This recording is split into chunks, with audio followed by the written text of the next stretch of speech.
All right, so today we're going to do an eBay unboxing.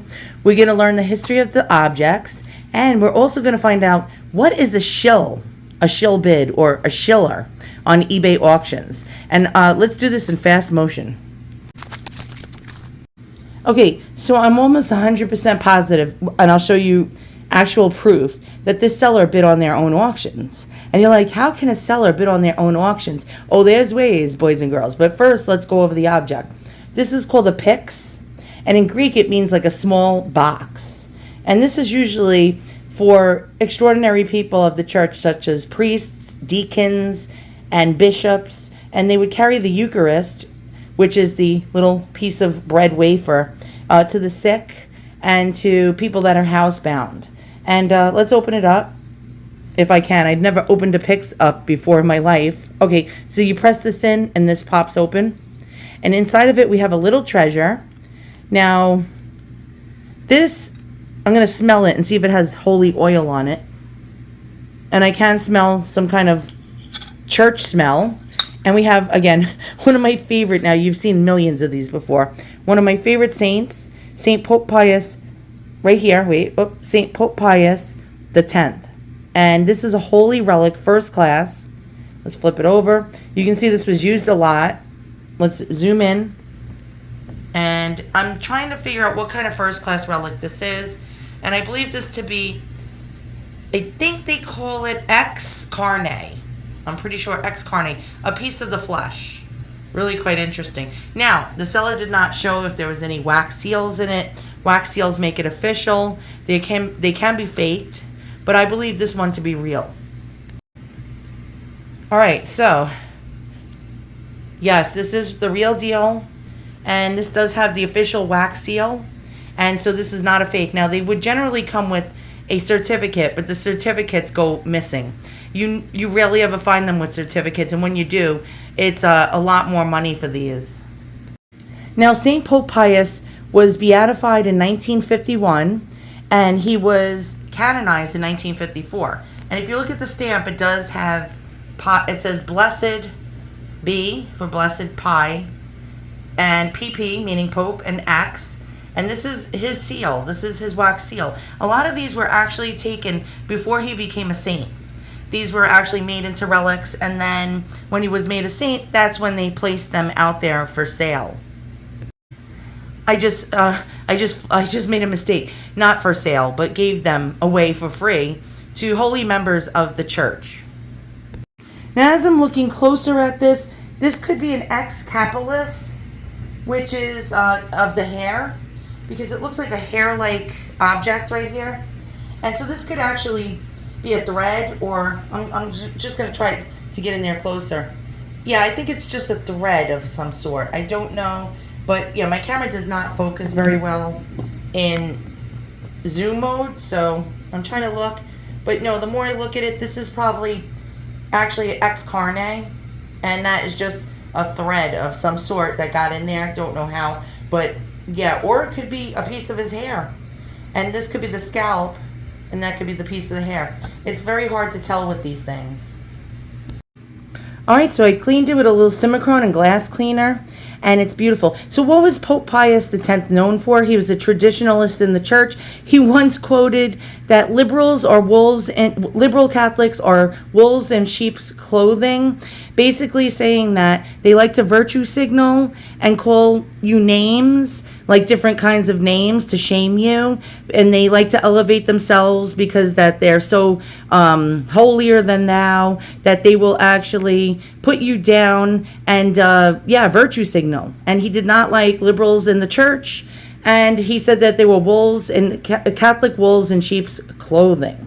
He was a very traditionalist pope. He wanted modernism to disappear from the church. He did not want to change things, and I really like this pope because he spoke his truth. He said, if a liberal Catholic or a liberal calls you out, do not back down, and actually let them have it. Do not be afraid of them, because they are like the devil. He said they were evil people, and they will shame you as much as they can in order for you to back down, but do not back down from them. Do not back down, basically like to cancel culture. Really interesting stuff. And this guy was around from 1903 to 1914. Now, why do I think the seller shilled on it? And I'll show you in a moment what's shilling, and I'll go over the whole thing. Now, this pix means that this was most likely once owned by a priest or a deacon or a bishop or somebody with high standing in the Catholic Church in order to bring the host around with him.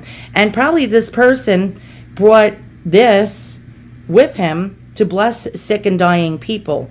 Very, very interesting.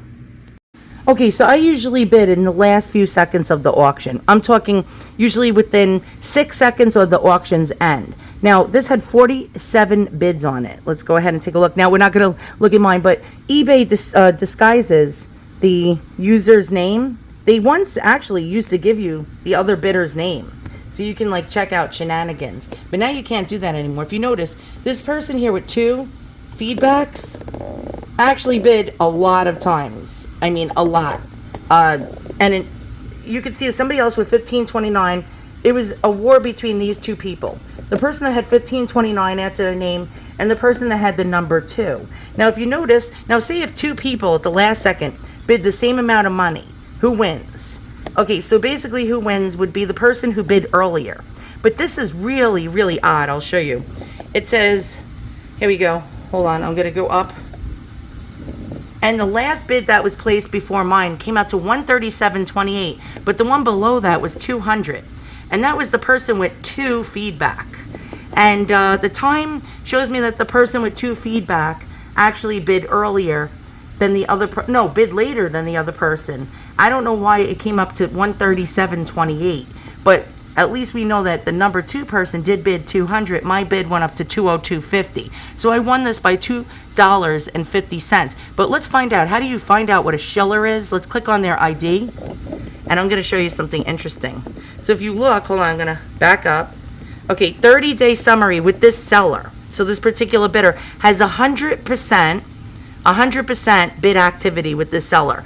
Not 2%, not 5%, but 100%. And all they bid on is one thing: collectibles and relics. Now I'll show you the other bidder and how you can see they're legit. So the person with with 1,529 feedbacks, bid activity with the seller was only 21%. And in the past month, they bid on 12 items. Total bids were 55. And if you look, they bid on lots of other types of things: collectibles and relics. Let's see, sports cards and baseball cards, and collectibles, relics, photographs, and collectibles and relics. And you can see they did a lot of bids with different sellers. So this is telling me that this seller is a shiller. A shiller. So if the seller didn't shill on his own auction. By the way, how do they do that? They create a different user ID, and they just bid on things. They have low feedback, of course. They may buy 1 or 2 things to make themselves seem legit instead of being a 0 feedback bidder. And then they bid on their own items. They create a multitude of different user IDs with maybe 1 feedback or 2 feedbacks. They'll buy 1 or 2 things into each feedback, and then they'll bid on their own items to raise the price. Now, if the seller didn't shill on this item, I would have won this for the next bid increment. Would have probably been like 140 something, 140.68, 140.90, something like that. But I ended up getting taken to the cleaners because this sold at 202.50 to me. Plus, I had to pay tax and shipping. Now, am I upset that I paid 202.50 for it? Sorta, yeah. But other people are selling relics of Pope Pius X for a much higher price, as you can see here. There's another one selling for $625, but it does come with the certificate. It's a second-class relic of Pope Pius, St. Pope Pius X. And you can see loads of them being sold on the internet, and they do sell for a lot more than what I paid for. And I'm going to go on this website. This is a pre-canonization. Whenever you see B, it means blessed, and that means that he hasn't been actually canonized yet. And the prices sold, unfortunately. This site, it's called the Russian store. They're oh my God, their relics are so expensive. This one would have sold for at least $700 or $800 in this guy's shop, and it actually has their certificate with it. There's a website called Papal Artifacts, and this is actually a priest that collects nothing but things from the Pope. And I don't know if you're really allowed to do this as a priest. It's really actually frowned upon.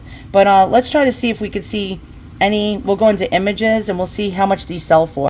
Okay, so here's one with a certificate for $3,200. This one's really ornate. It has an ornate deca.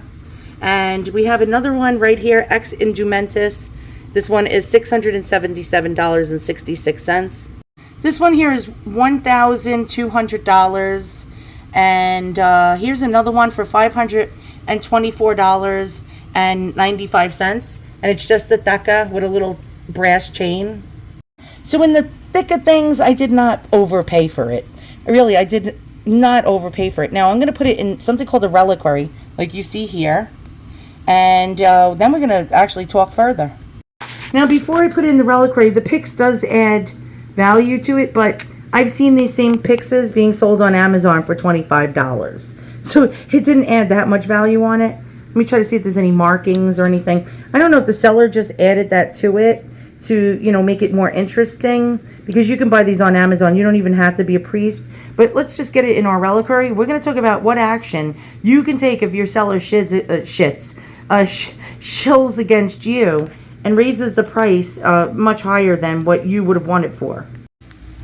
Okay, so what can be done about this seller that sort of screwed me over by over 60 bucks? Let's think about it. Okay, sorry for the loud fan in the background. It is hot as Hades in New York. All right, so what this seller did was circumventing the, what do you call it, reserve price. They didn't want to pay a reserve price, but they wanted $200 at least for this item. We could figure that out because their shiller, or their own ID, bid $200 even. That's what they wanted. They wanted $200 and they didn't want a penny less. But how could we report this? Now, they did this actually because a reserve price, if you're a seller on eBay, I used to sell on there, a reserve price costs you a lot of money. So they just wanted to start it at $9.99, try to see if they can get as much interest in it as they could to jack the price, to raise the price. When they saw they weren't getting their $200 for it, they actually went in there with some other user ID that they probably have, and they jacked up the price. They kept outbidding the one that had 1,529 feedbacks under their belt to try to bait them to keep raising the price. It's a game. And so the seller probably panicked and said, oh my God, I'm not going to get my $200. So they kept going at the other person, and that in turn makes the other person more competitive. So they keep coming back and trying to outbid the other person. But I was going to go in at the end and snipe, and voila, I ended up paying $60-something more than I should have, because if they didn't have that other ID in there that they created themselves, I would have gotten it for $60-something cheaper, probably at $140 even with a few pennies. So what can you do about this? It's not right. It's cheating and it's lying, especially you're selling a first-class religious article. Okay, here's what you can do, boys and girls. You can call up eBay, and I've done this before. I've been on eBay since 1999. You can call up eBay, show them the auction. They will actually, over the phone, you can get their number. If you say, oh, I can't find their number, they don't publicize it, they do. You can get it by typing in eBay customer service number on Google, and you can get it. Just make sure you have your account information ready and the order number.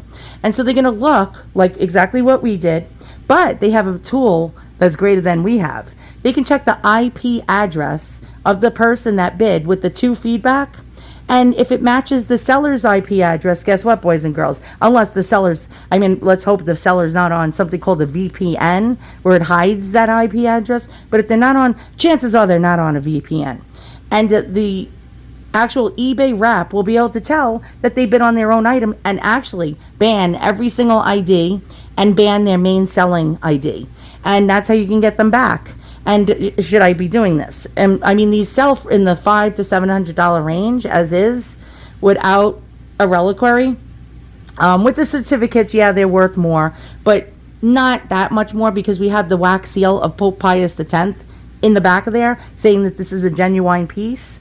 But if you want to venerate it and have priests use this to bless other people, generally you will need the certificate to prove to the bishop that what you're blessing people is real. But then again, we saw that that was in a pyx, and it was probably used as something to bless people with by a priest or a deacon or a higher up like a bishop. So all right, so I want to know what you think in the comments below. I won't do anything unless you guys tell me in the comments below, should I report the seller because I did still get a good deal on this, or should I keep my mouth shut and just let bygones be bygones? I mean, we are talking about religion here. Do you what's the word? An eye for an eye? You know what I mean? Or do you keep your mouth shut and just be happy with what you got and don't say a darn thing? But the seller is going to be ripping off a lot more people. So it's sort of lying. It's not a very nice thing to do. I'm waiting for your comments in the comments below. What should I do? Report or not to report? That is the question.